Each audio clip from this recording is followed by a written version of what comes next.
Assalamualaikum warahmatullahi wabarakatuh. Perkenalkan, nama saya Muhammad Mukhlisin, NIM 2020410027 dari Prodi Agroteknologi A. Di sini saya akan membahas pengembangan game sastra untuk pembelajaran karya sastra dari berbagai angkatan bagi siswa SMP. Abstrak. Satu masalah. Penelitian ini dilatar belakangi karena ketertarikan akan keunikan penggunaan bahasa, diksi, dan gaya kalimat dalam novel hafalan Sholat di Lisa karya Terelie. Tujuan penelitian ini bertujuan untuk 1. Mendeskripsikan diksi yang terdapat dalam novel hafalan Sholat di Lisa karya Terelie.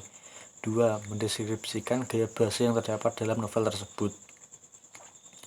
3. Metode yang digunakan dengan penggunaan teknik kepustakaan, simak dan catat.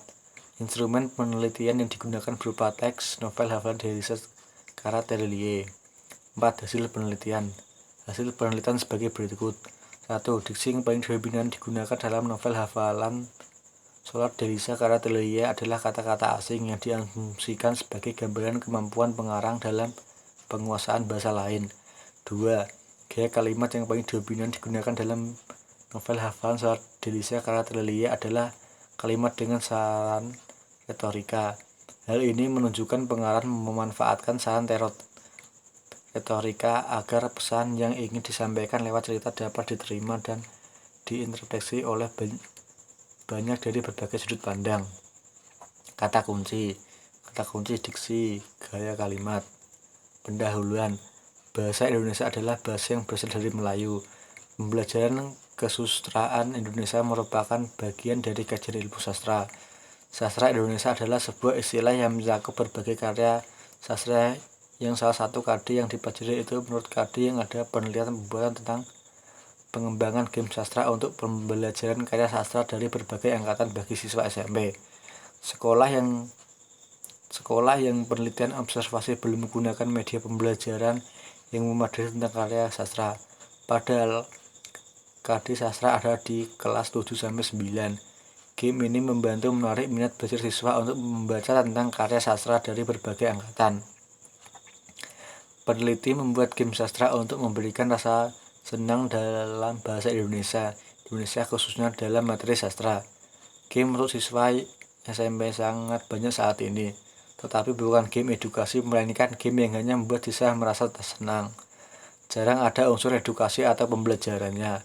Game edukasi yang sudah ada dan bisa dimainkan oleh siswa SMP hanya membahas tentang semua mata pelajaran di sekolah dan tidak ada unsur permainan di dalamnya. Metode. 1. Penelitian dan pengumpulan informasi.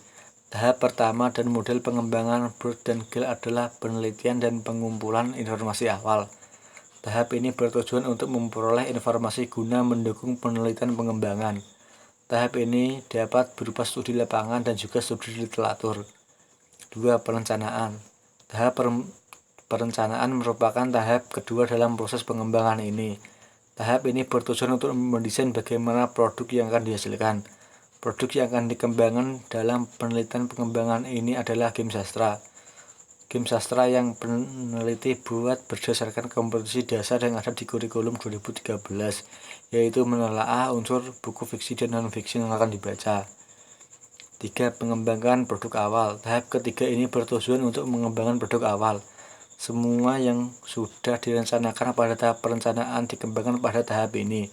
Pengumpulan materi dalam game sastra dilakukan pada tahap ini. Tahap ini juga menentukan bagaimana struktur game sastra yang akan dicapai. Pengembangan game sastra yang dihasilkan pada tahap selanjutnya akan diuji coba. Tahap uji validasi produk dilakukan untuk mengevaluasi dan memvalidasi yang dihasilkan.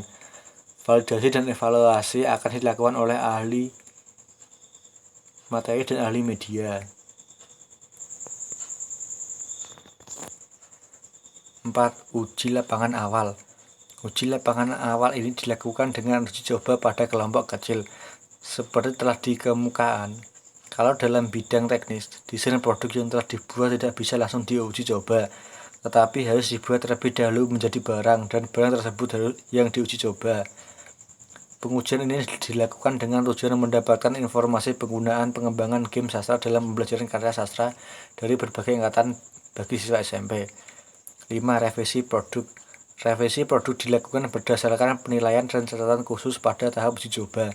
Kesalahan dan kekurangan produk yang dihasilkan akan diperbaiki berdasarkan catatan dari tim validasi, sehingga didapatkan bahan ajar yang telah teruji secara internal dan siap dilakukan untuk uji coba terbatas. 6. Uji coba lapangan. Tahap uji coba utama dilakukan setelah melakukan tahap revisi produk. Game sastra telah direvisi akan diuji coba kembali.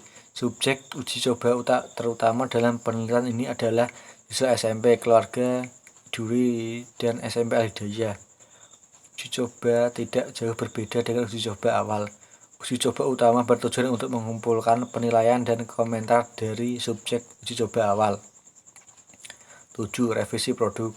Revisi produk dilaksanakan karena pengujian masih terdapat kekurangan atau kelemahan yang diketahui dari hasil pengamat, angket, dan wawancara yang sudah dinilai oleh ahli media dan ahli materi. 8. Uji coba lapangan operasional.